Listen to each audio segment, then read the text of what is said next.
Hello. Today we are going to perform open heart surgery on your finances. If you live in Australia or really any modern economy, there's a very high probability that you're living with a parasite. It's a financial parasite that eats while you sleep. It drains your resources, restricts your freedom, and for most people, it's just an accepted part of life. I'm talking, of course, about your mortgage, specifically your owner-occupier home loan. We are told from a young age that debt is a burden. We are told to fear it. But what if I told you that not all debt is created equal? What if I told you that the wealthiest people in this country don't try to eliminate debt, they try to transform it? Today, we're going to cover a strategy that is often whispered about in investment circles, but rarely explained simply. It's called debt recycling. It is the art of taking your boring, non-tax-deductible home loan and converting it, dollar for dollar, into a tax-efficient, wealth-generating machine. We're going to cover the difference between good and bad debt, why your car loan is destroying your future, the specific mechanics of how to execute a debt recycling strategy without angering the tax man, and who this strategy is actually for. So, grab a coffee, maybe a notebook, and let's dive in. Part 1. The Tale of Two Debts. To understand debt recycling, we first have to agree on a fundamental truth. Debt is neutral. It's a tool. Like a chainsaw, it can either help you build a cabin or it can cut your leg off. It depends entirely on how you hold it. In the financial world, we categorize debt into two buckets, good debt and bad debt. Let's start with the bad because that's what most of us are drowning in. Bad debt has three characteristics. It costs you money to hold interest. It does not generate any income. It is not tax deductible. The most painful example of this is your home loan, your principal place of residence. Now, I know what you're thinking. You're saying, wait a minute, my house is an asset. It goes up in value. And yes, generally speaking, Australian real estate appreciates over the long term. But here is the brutal reality. Unless you sell that house, it generates zero cash flow. It takes money out of your pocket every month in interest, rates, and repairs. And the Australian tax office does not care about your mortgage. You cannot claim a single cent of that interest on your tax return. It is dead money. Other forms of bad debt are even worse. Take car loans. This is a double whammy of financial destruction. You are paying interest on an asset that is depreciating, losing value from the moment you drive it off the lot. Unless that vehicle is a dedicated work UDA used 100% for business, a car loan is a wealth killer. Then there are personal loans and credit cards. These are unsecured, meaning you didn't give the bank collateral, so the interest rates are sky high. Carrying a balance on a credit card is financial suicide. Now, let's flip the script. What is good debt? Good debt is the opposite. It helps you purchase an asset that grows in value or pays you income. Crucially, the interest you pay is generally tax deductible. When you borrow money to make money, the government becomes your partner. They effectively subsidize your loan. Common examples include investment loans, borrowing to buy a rental property, shares, ETFs, managed funds, or even gold. Business loans, capital used to expand a business operation. Student loans, abbreviated as HECS or HELP. Now, this is a bit of a gray area. In Australia, HECS is considered good because it increases your human capital, your ability to earn a higher wage in the future. It's also usually low interest, though it doesn't offer a direct tax deduction on repayments. The holy grail of finance is to have $0 in bad debt and as much good debt as your risk tolerance allows. But here's the problem. Most Australians do it backwards. They spend their 20s, 30s, and 40s aggressively paying down their home loan, and they have no money left over to invest. They are asset rich in their home, but cash poor in life. This is where debt recycling changes the game. Part 2, the trap of purpose. Before we get into the how-to, I need to issue a massive warning. I see people make this mistake all the time, and it gets them in hot water with the tax office. There's a misconception that if a loan is secured by an investment property, it is automatically an investment loan. Let's say you have an investment property. You have paid off some of the loan.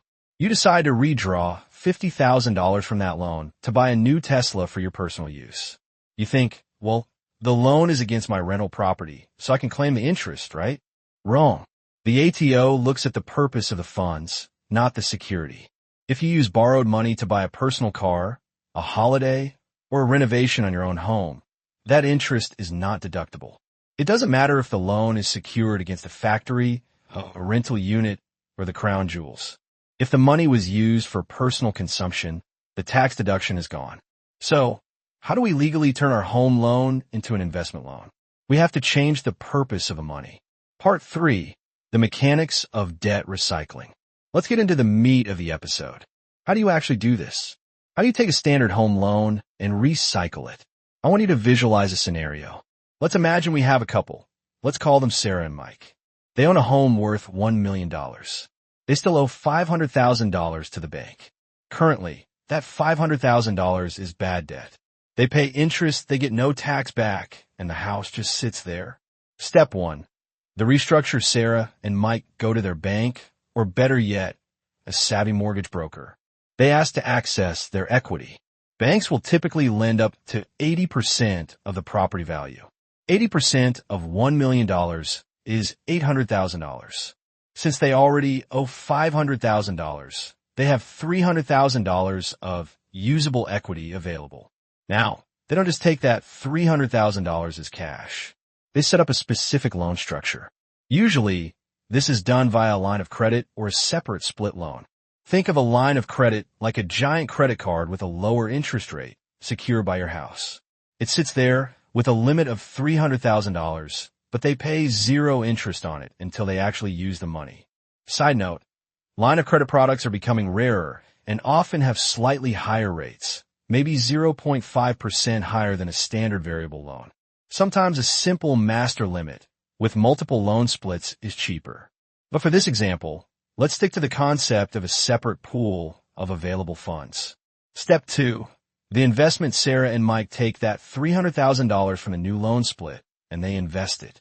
They don't buy a car. They don't go to Bali. They buy income-producing assets. This could be a portfolio of high-dividend shares or ETFs. Managed funds. Another investment property, $300,000 might be a deposit rather than a full purchase. Step 3. The transformation here is the magic. Because that new $300,000 loan was used specifically to purchase income-generating investments, the interest on that $300,000 is now 100% tax-deductible. So, Sarah and Mike's total debt is now $800,000, which includes $500,000 home loan and $300,000 investment loan. Yes, their total debt went up. That sounds scary, but they now also have $300,000 in assets earning a return. Step 4, the recycle. This is where the strategy gets its name. It's not a one-time thing. It's a cycle. Sarah and Mike now have income coming in from two places. Their salaries, the dividends or rent from that new $300,000 investment. Let's say the investment earns them a 4% or 5% return. Instead of spending that investment income, they take every single cent of it, plus any extra savings from their salary, and they pay down their bad debt, which indicates the original $500,000 home loan. Why? Because paying down the home loan gives them a guaranteed return equal to their mortgage rate, and it eliminates non-deductible interest. Step 5. Rinse and repeat as they pay down the home loan. They build up more equity. They then go back to the bank, increase the limit on their investment loan, draw that money out, and buy more shares. Over time, the balance shifts. Year 1, $500,000 bad debt and $300,000 good debt. Year 5, $300,000 bad debt and $500,000 good debt. Year 10, $0 bad debt and $800,000 good debt. At the end of the process, they still owe the bank money, but every single dollar of that debt is tax deductible, and it is fully backed by a massive portfolio of assets that are growing in value and paying them dividends. They have effectively recycled their mortgage. They didn't just pay it off, they converted it into an investment portfolio. Part 4. The critical rules of engagement. Now, does this sound too good to be true? It isn't, but it is technically complex. There are traps for the unwary. If you mess this up, the ATO will deny your deductions, and you'll be left with a lot of debt and a big tax bill. Here are the rules you must follow. Rule number 1. Avoid contamination. This is the cardinal sin of debt recycling. Imagine you have a line of credit. You draw out $50,000 to buy Apple shares. Great. But then you accidentally use the same account to buy groceries, or you deposit your salary into it and then pull it out again. You have now mixed the loan. You have mixed private use with investment use. The ATO hates this. Trying to untangle which percentage of the interest is deductible becomes a nightmare. The solution: keep your investment loan splits purely for investing. Money goes out once to the brokerage account. Shares are bought. Never use that loan account for parking cash or daily spending. Rule number 2. The expectation of income. You cannot borrow money to buy an asset that produces no income and expect a tax deduction. For example, if you borrow money to buy gold bullion, gold doesn't pay dividends. It only has capital growth. The ATO might argue about the deductibility of interest there. Ideally, you want assets with a clear income stream, dividends, distributions, or rent. The math works best when the asset is positive cash flow, or at least neutral, meaning the income covers the interest costs. Rule number 3. The interest rate reality. As mentioned in the source material, setting up a line of credit or an investment facility often comes with a slightly higher interest rate. Standard owner-occupier loans are the cheapest money you will ever get. Investment loans are usually 0.2% to 0.5% more expensive. You need to run the math. Is the tax benefit and the investment return greater than the extra interest you are paying? Usually, the answer is yes, but you must calculate it. Part 5. Who is this for? I want to be very responsible here. Debt recycling is a power tool. You don't hand a power tool to a toddler. This strategy is not for you if you have unstable income. If you lose your job, you still have to service this larger debt. You are a spender. If you access $300,000 of equity and you lack the discipline to invest it, and instead you buy a boat, you have just dug your own grave. You have a low risk tolerance. If the stock market drops 20% tomorrow, will you panic and sell? If you sell at a loss, you're left with the debt, but no asset. That is a disaster. However, this strategy is for you if you have a long-term horizon. We are talking 10 years plus. You are in a high tax bracket. The higher your marginal tax rate, for example, 37% or 45%, the more valuable the tax deduction is. The government is effectively paying nearly half your interest bill. You have surplus cash flow. You need to be able to comfortably service the debt, even if interest rates rise or your investment income dips. You are disciplined. You follow the system. Income pays down the home loan. You redraw to invest. You don't deviate. Part 6. A different perspective on risk. I want to address the elephant in the room. Risk. When I explain this to people, they often say, but isn't it risky to take out more loans? I just want to pay off my house and be safe. I understand that emotion. But let's look at the risk of not doing it. If you spend the next 30 years simply paying off your home, you will reach age 60 with a paid-off house. That's great. You have a roof over your head. But what are you going to eat? You cannot eat your shingles. You cannot pay for electricity with bricks. A paid-off home provides shelter, but provides no income. To retire, you need investable assets outside of your family home. You need shares, superannuation, or investment properties. If you wait until your house is paid off to start investing, you have lost the most valuable asset of all, time. You have lost 30 years of compound interest. Debt recycling allows you to do both simultaneously. You are aggressively paying down your bad debt while simultaneously building a compounding asset base. Yes, there is market risk. Markets go up and down. Yes, there is interest rate risk. But the risk of arriving at retirement with nothing but a house and a pension is, in my opinion, a much greater risk. Part 7. Conclusion and next steps. So let's wrap this up. We've learned that the Australian dream of home ownership comes with a hidden cost. Huge amounts of non-deductible bad debt. We've learned that not all debt is evil.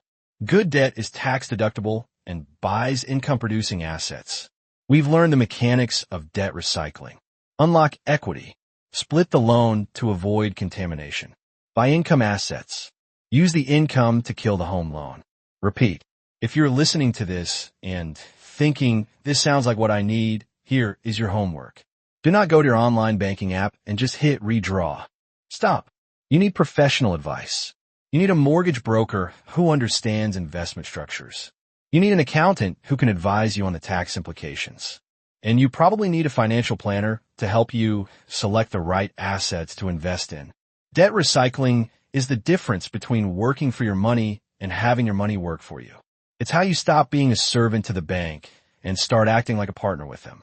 If you found value in this episode, please share it with someone who is currently suffocating under a mortgage.